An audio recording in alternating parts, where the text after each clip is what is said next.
not sure where my partner is, but we're going to get started with this lesson on Mohr circle. Wait. I've got the evidence. Evidence? Yes, evidence. Crop circles. So we can prove aliens exist, make friends, and destroy enemy spaceships. Not that kind of crop circle, Mohr circle. Oh, okay.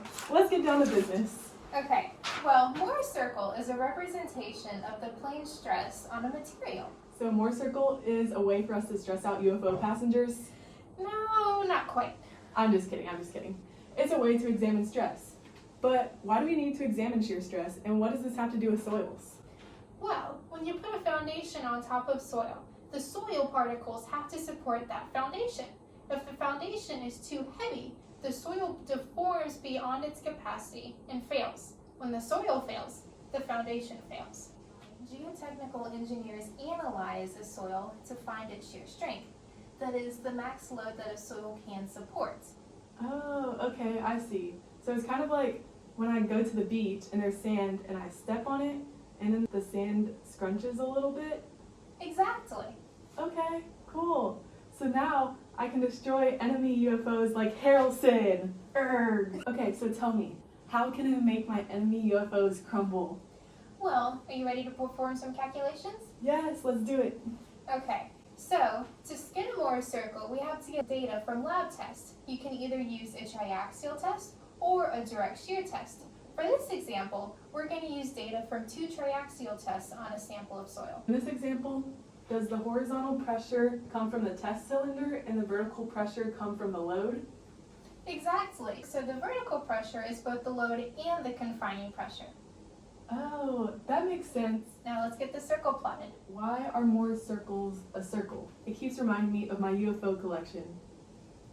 Well, on each circle, the normal stress is related to a specific shear stress. So if you'll notice from our test samples, we only have normal forces and not shear stresses, which is why our points are on the axis. But say you move somewhere about right here where there's a 600 shear stress, that would correlate to about a 750 normal stress.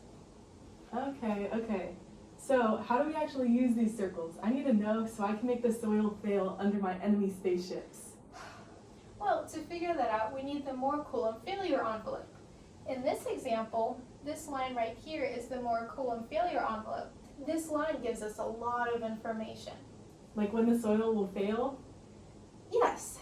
So these 2 points, this one right here and this one right here, are the shear stress failure, when the soil will fail. Wait, so the soil fails at many points and there's more opportunities for me to destroy the enemy spaceships? Kind of. So for each of these 2 tests, they have a different applied load. These different applied loads correlate to different stresses at shear failure. So any shear stress greater than these 2 points for these specific loads means that the soil would fail. Greater than? What do you mean? Well, say if we tried to do the circle like this, all of these points right here would be failure, which isn't possible in a real life situation. Okay. Can we find anything else from the Mohr Coulomb failure envelope? Well, we can find the angle of max obliquity. Oh, well, that's a big word, but it does just kind of sound like the maximum angle of the plane of the soil. Is that right? Yeah, exactly. So, to find that, you use your protractor to find the angle of the failure envelope. You can also find the cohesion. So the cohesion is the point where the envelope intersects the y-axis. So in some cases, your angle might be more like that, and the cohesion would be up here. In this case, cohesion is 0, which means that the soil we're working with is a sand. Oh, that makes sense. Sand doesn't stick well together. So what else can we find out about failure? Keep feeding me stuff. Well, we can find the angle of failure. Wait, I can do this one. Okay. Okay, so we draw a line from the minor principal stress to the failure point, right? Exactly. And you know what else we can find from the envelope? What? We can also find alpha. So alpha is 45 plus phi, the max angle of obliquity, over 2, and in this case, the angle is 66.5 degrees.